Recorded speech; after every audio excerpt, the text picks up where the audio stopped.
Hi friends, Amit life maker YouTube channel पे आप लोगों का स्वागत है। देखिए दोस्तों, आज के सेशन में हम लोग करने वाले हैं जीव विज्ञान।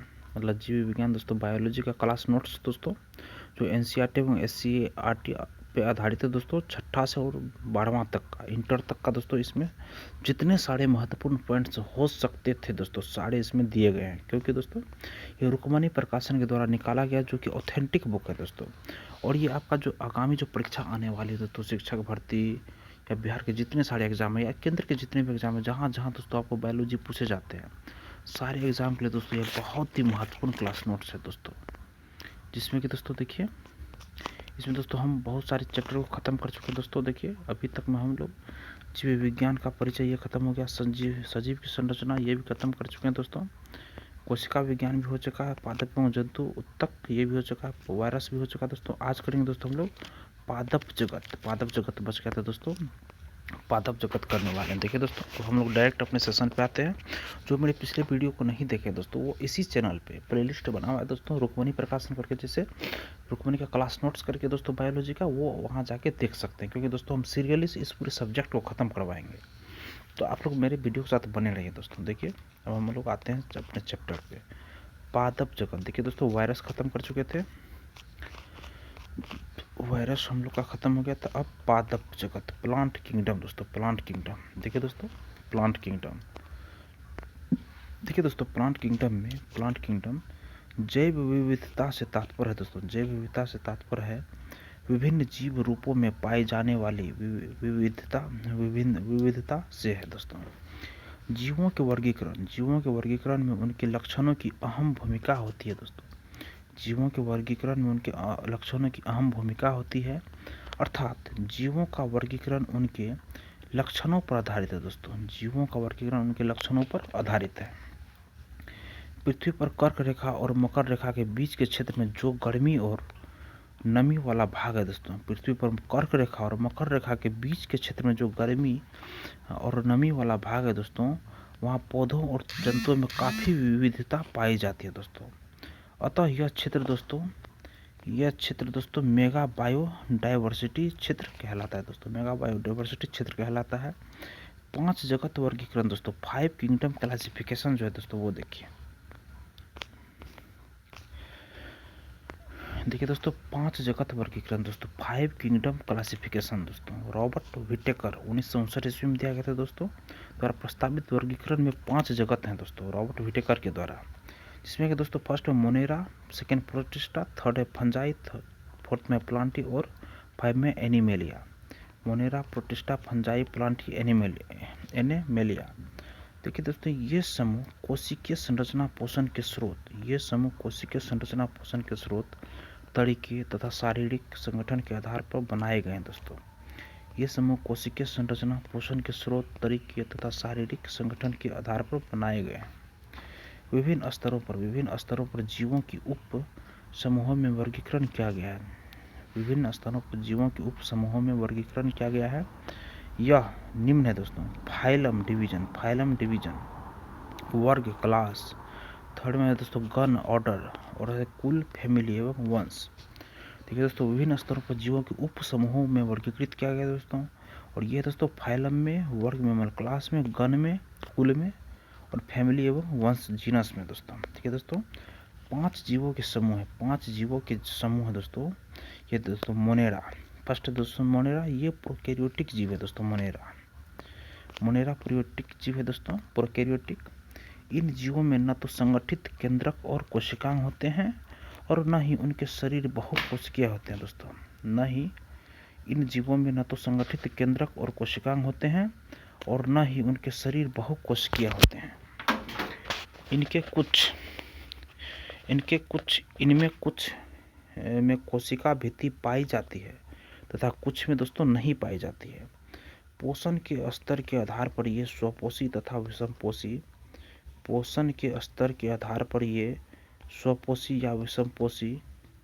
दोनों हो सकते हैं दोस्तों। पोषण के स्तर के आधार पर ये स्वपोषी तथा विषमपोषी दोनों हो सकते हैं। उदाहरण दोस्तों इसके जीवाणु, नीलहरित शैवाल, साइनोबैक्टीरिया और माइकोप्लाज्मा दोस्तों। इसके उदाहरण जीवाणु, नीलहरित शैवाल, साइनोबैक्टीरिया और माइकोप्लाज्मा। दोस्तों ये प्रोकैरियोटिक जीव है दोस्तों, प्रोकैरियोटिक जीव है दोस्तों।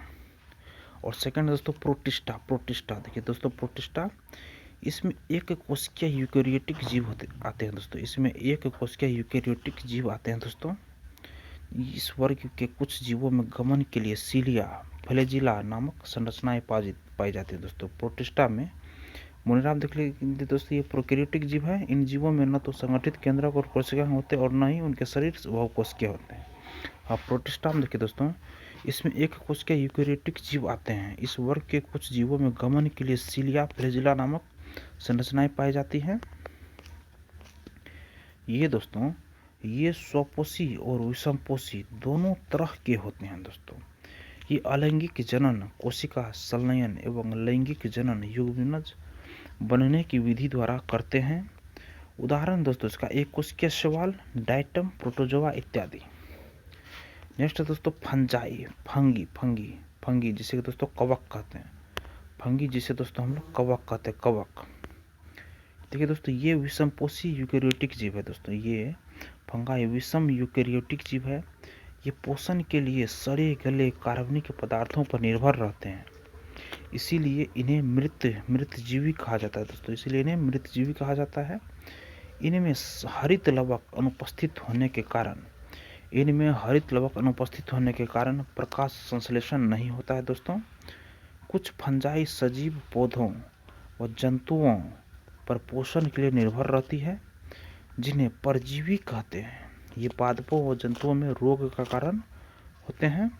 और अगला दोस्तों कवकों की कुछ प्रजातियां नील हरित शैवाल साइनोबैक्टीरिया के साथ अस्थायी संबंध बनाती है, जिसे सहजीविता सैम्बायोसिस कहते हैं, जिसे सहजीविता सैम्बायोसिस कहते हैं। देखिए दोस्तों ये चित्र हो गया आपका। ये देखिए एल्गर लेयर दोस्तों, ये जो है एल्गर लेयर है, ये है फंगल लैपेज है दोस्तों, और ये राइजोम है दोस्तों, राइजोम। नेक्स्ट क्वेश्चन फ्रेंड्स देखिए, ऐसे सजीव जीवों को लाइकेन कहा जाता है दोस्तों। ऐसे सजीव जीवों को लाइकेन कहा जाता है। ऐसे लाइकेन अक्सर पेड़ों की छालों पर रंगीन धब्बों के रूप में दिखाई देते हैं। दोस्तों जिसे लाइकेन कहा जाता है। फंजाई तंतुमयी होती है दोस्तों, फंजाई जो होती है ना वो तंतुमयी होती है दोस्तों। लेकिन ईस्ट जो एक कोशिकीय है दोस्तों, इसका अपवाद है दोस्तों। ये पतली लंबी धागों की तरह संरचनाएं होती है दोस्तों, ये पतली लंबी धागों की तरह संरचनाएं होती है, जिन्हें कवक तंतु माइसीलियम कहते हैं। फंजाई की कोशिका भित्ति दोस्तों, काइटिन तथा पॉलीसेकेराइड की बनी होती है दोस्तों, फंजाई में कायिक जनन विखंडन तथा मुकुलन विधि द्वारा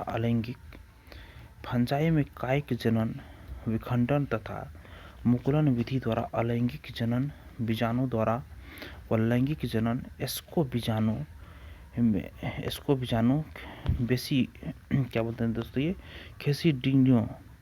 बेसिडिनियो बीजाणु द्वारा। और उदाहरण है दोस्तों इसका ईस्ट और मशरूम दोस्तों इसका उदाहरण है। देखिए दोस्तों अगला है दोस्तों प्लांटी। इस वर्ग में कोशिका भित्ति वाले बहुकोशिक यूकेरियोटिक जीव आते हैं दोस्तों। प्लांटी देखिए दोस्तों, इस वर्ग में कोशिका भित्ति वाले बहुकोशिक यूकेरियोटिक जीव आते हैं, जिसमें तो पादप वर्ग प्लांट ग्रुप देखिए दोस्तों, पादप वर्ग प्लांट ग्रुप। अब आगे देखते हैं पादप वर्ग प्लांट ग्रुप दोस्तों। ये स्वपोषी होते हैं दोस्तों, और प्रकाश संश्लेषण के लिए क्लोरोफिल का प्रयोग करते हैं। वह स्वतः भोजन का निर्माण करते हैं दोस्तों।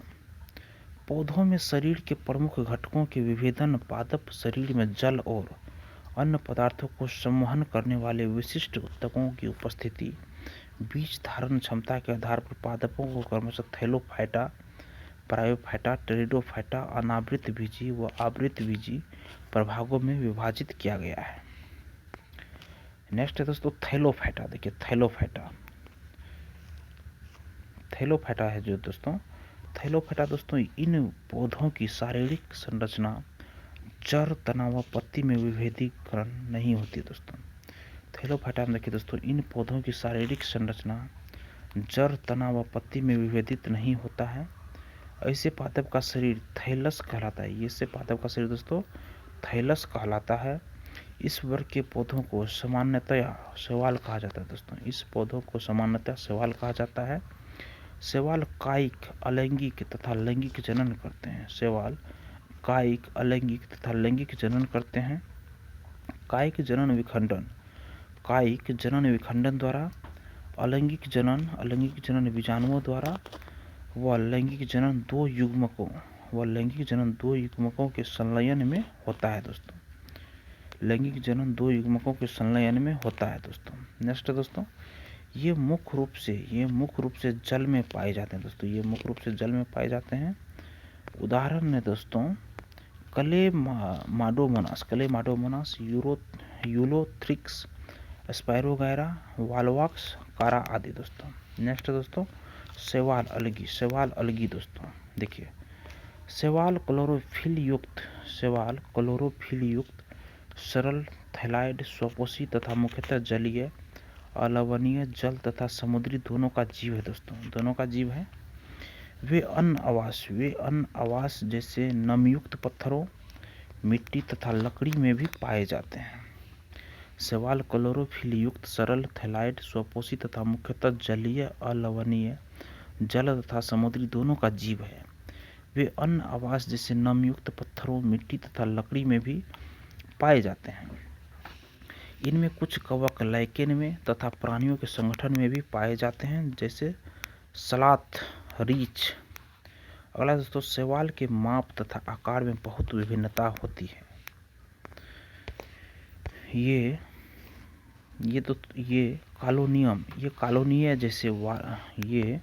कॉलोनिया जैसे वालवॉक्स तथा तंतुमयी जैसे यूलोथ्रिक्स, स्पायरोगैरा तक हो सकते हैं। इनमें से कुछ शैवाल जैसे केल्प बहुत विशालकाय होते हैं। मनुष्य के लिए शैवाल बहुत उपयोगी हैं दोस्तों। पृथ्वी पर प्रकाश संश्लेषण के दौरान कुल स्थिरीकृत कार्बन डाइऑक्साइड का लगभग आधा भाग शैवाल स्थिर करते हैं। ये हैं दोस्तों हरित शैवाल। देखिए दोस्तों, हरित शैवाल में एग्जाम्पल देखिए दोस्तों, बोर्लबॉक्स यूलोथ्रिक्स। नेक्स्ट दोस्तों, भूरे शैवाल। एग्जाम्पल में दोस्तों लेमिनेरिया फ्यूकस डिक्टाइओटा।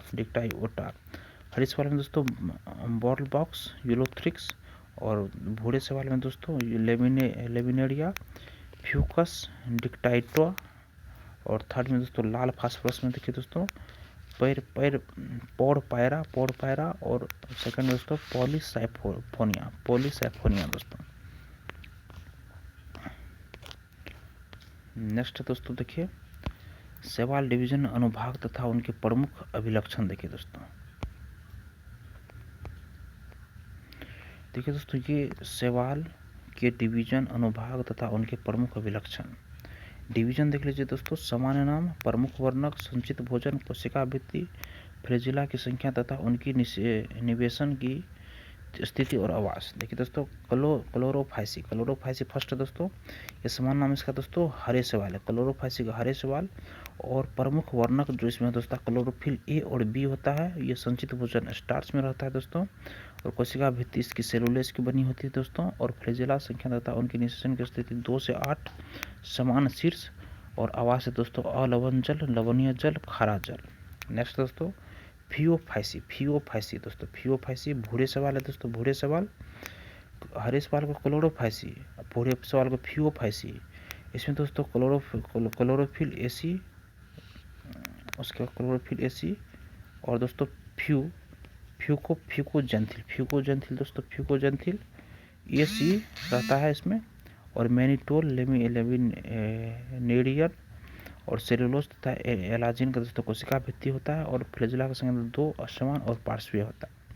और आवास दोस्तों अलवण जल, बहुत कम, खारा जल, लवणीय जल में ये आवास मतलब कि उपस्थित रहता है। नेक्स्ट दोस्तों डिवीजन रोडोफाइसी दोस्तों, रोडोफाइसी को लाल शैवाल कहते हैं। रोडोफाइसी लाल शैवाल, फियोफाइसी भूरे शैवाल, क्लोरोफाइसी हरे शैवाल। देखिए रोडोफाइसी लाल शैवाल में क्लोरोफिल ए, डी, फाइकोएरिथ्रिन रहता है। उसके बाद संचित भोजन में दोस्तों देखिए फ्लोडियन स्टार्च रहता है और कोशिका भित्ति सेल्यूलोज की बनी होती है और फ्लैजेला की संख्या वगैरह दोस्तों इसमें अनुपस्थित रहता है लाल शैवाल में। और आवास दोस्तों ये इसका उपस्थित जो रहता है दोस्तों अलवन जल, कुछ खारा जल, लवण जल अधिकांश में रहता है दोस्तों। नेक्स्ट क्वेश्चन फ्रेंड्स, जीव होने के कारण शैवाल अपने आसपास के पर्यावरण में घुलित ऑक्सीजन का स्तर बढ़ा देते हैं। जीव होने के कारण शैवाल अपने आसपास के पर्यावरण में घुलित ऑक्सीजन का स्तर बढ़ा देते हैं। सेकंड दोस्तों, ये ऊर्जा के प्राथमिक उत्पादक होने के कारण बहुत महत्वपूर्ण है क्योंकि ये जलीय प्राणियों के खाद्य चक्रों का आधार है दोस्तों। नेक्स्ट दोस्तों, पोरफायरा, लेमिनेरिया तथा सरगासम की बहुत सी स्पीसीज प्रजातियां जो समुद्र की 70 स्पीसीज प्रजातियां में से है भोजन के रूप में उपयोग की जाती हैं दोस्तों। कुछ समुद्री भूरे तथा लाल शैवाल बहुत ही अधिक कैरागीन लाल शैवाल से का उत्पादन करते हैं जिसका व्यावसायिक उपयोग होता है। जिलेडियम तथा ग्रेसिलेरिया की एगार प्राप्त होता है जिसका उपयोग सूक्ष्म जीवियों के संवर्धन में तथा आइसक्रीम और जेली बनाने में किया जाता है दोस्तों। नेक्स्ट दोस्तों, क्लोरेला तथा एस्प्रुलाइना एक कोशिक शैवाल है दोस्तों। क्लोरेला तथा एस्प्रुलाइना एक कोशिक शैवाल है। इनमें प्रोटीन प्रचुर मात्रा में होता है दोस्तों, यहाँ तक कि इसका उपयोग अंतरिक्ष यात्री भी भोजन के रूप में करते हैं। शैवाल तीन प्रमुख भागों में विभक्त किया जाता है दोस्तों। एक कहता है क्लोरोफाइसी, दूसरा है फियोफाइसी और थर्ड में दोस्तों रोडोफाइसी। ठीक दोस्तों, क्लोरोफाइसी को दोस्तों हरा शैवाल, फियोफाइसी को भूरा शैवाल और रोडोफाइसी को लाल शैवाल कहा जाता है दोस्तों। नेक्स्ट दोस्तों देखिए ब्रायोफाइटा, इस वर्ग के पौधों को पादप वर्ग का उभयचर कहा जाता है दोस्तों क्योंकि यह भूमि पर भी जीवित रह सकता है।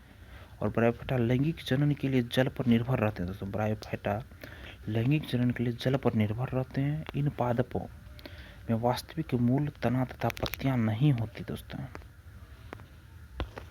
आगे दोस्तों देखिए इनमें मूलसम, पत्तिसम तथा तनासम संरचनाएं होती है। ये एक कोशिकीय बहुकोशिकीय मूलाभासों द्वारा जुड़े रहते हैं। ब्रायोफाइटा में लीवर, वट व मांस आते हैं दोस्तों, जिनमें अलैंगिक जनन थैलस वे के विखंडन अथवा संरचना गेमा द्वारा होता है तथा लैंगिक जनन युग्मकोद्भिद के पुंधानी व स्त्रीधानी से उत्पन्न पुमनु व अंड के संयोजन से होता है। उदाहरण है दोस्तों मांस फ्यूनेरिया मार्केसिया। ब्रायोफाइटा का बहुत कम आर्थिक महत्व है दोस्तों। देखिए ब्रायोफाइटा का बहुत कम आर्थिक महत्व है दोस्तों, लेकिन कुछ मांस शाकाहारी स्तनधारियों, पक्षियों तथा अन्य प्राणियों को भोजन प्रदान करते हैं। स्फेगनम की कुछ स्पीसीज जाति पीट प्रदान करती है जिसका उपयोग ईंट के रूप में करते हैं। इसका उपयोग पैकिंग में और सजीव पदार्थों को स्थानांतरित करने में भी करते हैं। इसका कारण यह है कि इनमें पानी को रोकने की क्षमता बहुत अधिक होती है दोस्तों। लाइकेन समेत मांस सर्वप्रथम ऐसे सजीव है जो चट्टानों पर उगते हैं। आगे दोस्तों इनका पारिस्थितिक दृष्टि से बहुत महत्व है। इन्होंने चट्टानों को अपघटित किया और अन्य उच्च कोटि के पौधों को उगने के अनुरूप बनाया। चूँकि मांस मिट्टी पर एक सघन परत बना लेते हैं इसलिए वर्षा की बौछारें मृदा को अधिक हानि नहीं पहुंचा पाती है और इस प्रकार ये मृदा अपक्षरण को रोकते हैं दोस्तों। देखिए दोस्तों नेक्स्ट है इसमें ब्रायोफाइटा। देखिए दोस्तों ब्रायोफाइटा को लीवर, वट तथा मांस में विभक्त कर सकते हैं। ये है दोस्तों एक दोस्तों लीवर वट। देखिए दोस्तों प्रायः नमी छायादार स्थानों जैसे नदियों के किनारे, दलदले स्थानों, गीली मिट्टी, पेड़ों की छालों आदि पर उगते हैं। लीवर वट में दोस्तों अलैंगिक जनन थैलस के विखंडन अथवा विशिष्ट संरचना जेमा द्वारा होता है दोस्तों। जेमा हरी बहुकोशिकीय अलैंगिक कलियां हैं। ये छोटे छोटे पात्रों जिन्हें जेमा कप कहते हैं में स्थित होती है। स्पाइरोगैरा में एक पाद, सीटा तथा कैप्सूल, मार्केसिया आदि होता है दोस्तों। मांस में दोस्तों स्पाइरोफाइट लिवरवर्ट की अपेक्षा अधिक विकसित होता है। कैप्सूल में स्पोर होते हैं। मियोसिस के बाद स्पोर बनते हैं। मांस में स्पोर विकिरण की बहुत विस्तृत प्रणाली होती है दोस्तों। और है दोस्तों इसके आगे देखिए, इसके समान सदस्य फ्यूनेरिया, पॉलीट्राइकम तथा स्पेगनम होते हैं दोस्तों। नेक्स्ट दोस्तों टेरिडोफाइटा, बोरेफाइटा देख लो दोस्तों। अब है नेक्स्ट टेरिडोफाइटा। PTERIDOPHYTA। इस वर्ग के पौधों का शरीर जड़, तना तथा पत्ती में विभाजित होता है। इस वर्ग के पौधों का शरीर जड़, तना तथा पत्ती में विभाजित होता है। इनमें एक भाग से दूसरे भाग तक जल तथा अन्य पदार्थों के संवहन के लिए संवहन उत्तक, जाइलम व फ्लोएम पाए जाते हैं। ये सामान्यतः नम स्थानों पर पाए जाते हैं। उदाहरण है दोस्तों मर्सिलिया, फर्न, हॉर्सटेल इत्यादि दोस्तों। थैलोफाइटा, ब्रायोफाइटा व टेरिडोफाइटा में जननांग अप्रत्यक्ष होते हैं तथा इनमें फल व बीज उत्पन्न करने की क्षमता नहीं होती, अतः वे क्रिप्टोगेम्स कहलाते हैं दोस्तों। नेक्स्ट है फ्रेंड्स, परंतु टेरिडोफाइटा प्रभाग के पादपों में संवहन उत्तक की उपस्थिति के कारण संवहनी क्रिप्टोगेम्स वैस्कुलर क्रिप्टोगेम्स कहलाते हैं। टेरिडोफाइटा प्रभाग के पादपों में बीजाणु द्वारा तथा पुंधानी व स्त्रीधानी से उत्पन्न पुमनों के संयोजन द्वारा जनन होता है। उदाहरण दोस्तों मार्सिलिया, सिलेजिनेला, इक्विसिटम। नेक्स्ट दोस्तों टेरिडोफाइटा का सजावट में बहुत अधिक आर्थिक महत्व है दोस्तों। टेरिडोफाइटा का सजावट में बहुत अधिक आर्थिक महत्व है। फूल वाले अधिकांश फर्न का उपयोग सजाने में करते हैं और सजावटी पौधों के रूप में भी करते हैं दोस्तों। टेरिडोफाइटा दोस्तों का सजावट में बहुत अधिक आर्थिक महत्व है दोस्तों। फूल वाले अधिकांश फर्न का उपयोग सजाने में करते हैं और सजावटी पौधों के रूप में उगाते हैं दोस्तों। आगे है दोस्तों, विकास की दृष्टि से ये स्थल पर उगने वाले सर्वप्रथम पौधे हैं जिनमें संवहन उत्तक, जाइलम तथा फ्लोएम होते हैं। टेरिडोफाइटा में पत्तियां छोटी लघुपर्ण, उदाहरणतः सिलेजिनेला अथवा बड़ी बृहत्पूर्ण हो सकती हैं जैसे फर्न। टेरिडोफाइटा में बीजाणुपर्ण सघन होकर एक सुस्पष्ट रचना बनाते हैं जिन्हें सिंकु कहते हैं दोस्तों। उदाहरण है दोस्तों सिलेजिनेला इक्विसिटम। बीजाणु धानी के स्थित बीजाणु मातृ कोशिका में मियोसिस के कारण बीजाणु बनते हैं दोस्तों। और नेक्स्ट क्वेश्चन है फ्रेंड्स, नेक्स्ट पॉइंट है दोस्तों इसका, टेरिडोफाइटा में बीजाणु पर्ण सघन होकर एक सुस्पष्ट रचना बनाते हैं। युग्म कोदभिद के नर तथा मादा अंग होते हैं जिन्हें क्रमशः पुंधानी तथा स्त्रीधानी कहते हैं। देखिए दोस्तों सेशन का दोस्तों आज ये लास्ट पॉइंट था दोस्तों। कल इसका अगला चैप्टर करेंगे दोस्तों। ये हम लोग का आज जो चैप्टर था ये प्लांट किंगडम दोस्तों, पादप जगत, प्लांट किंगडम दोस्तों, ये कंप्लीट होता है दोस्तों यहीं पे। वीडियो देखने के लिए धन्यवाद दोस्तों। अगर आपको यह वीडियो पसंद आई है दोस्तों तो आप किसी एक ग्रुप में इस वीडियो को शेयर कीजिए दोस्तों। और आप दोस्तों मेरे वीडियो को लाइक कीजिए और मेरे चैनल को सब्सक्राइब कीजिए। धन्यवाद दोस्तों, आपका दिन शुभ हो।